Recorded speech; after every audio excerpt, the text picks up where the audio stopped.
ამ წუთებში ნაციონალური მოძრაობის გენერალური მდივანი საგანგებო ბრიფინგს მართავს. ვანო მერაბიშვილის განცხადებას პირდაპირ ეთერში ვთავთ.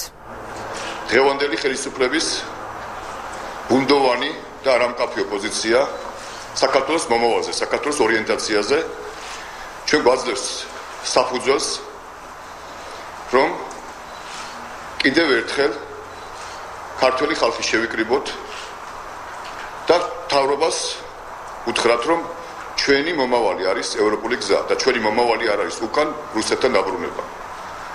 სწორედ ამიტომ 19 აპრილს 4 საათზე ერთიანი ნაციონალური მოძრაობა გამოდის ინიციატივით, რომ ჩატარდეს დიდი მიტინგი რუსთაველის გამზირზე, ძველი პარლამენტის შენობის წინ. მე მინდა მოვიწვიო ყველა პატრიოტი საქართველოსი, მიუხედავად იმისა, ვინ რომელ პარტიაშია, რათა დღევანდელ ხელისუფლებას და დღევანდელ მთავრობას დავანახოთ. საქართველოში არის ძალიან ბევრი პატრიოტი, ვისთვისაც სულ ერთი არ არის ჩვენი და ჩვენი შვილების მომავალი.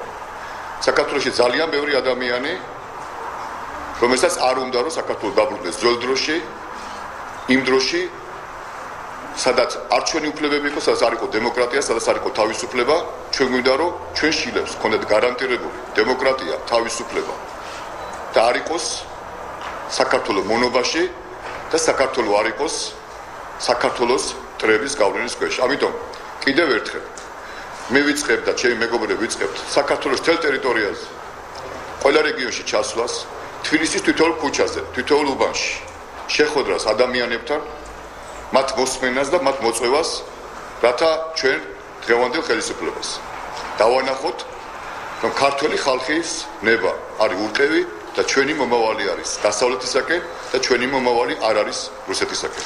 დიდი მადლობა. ეს იყო პირდაპირი ჩართვა ვანო მერაბიშვილის განცხადების 19 აპრილს 4 საათზე ნაციონალური მოძრაობა რუსთაველის გამზირზე გამართავს მიტინგს. მანამდე კი ნაციონალური მოძრაობის გენერალური მდივანი საქართველოს რეგიონებში ჩასვლას გეგმავს.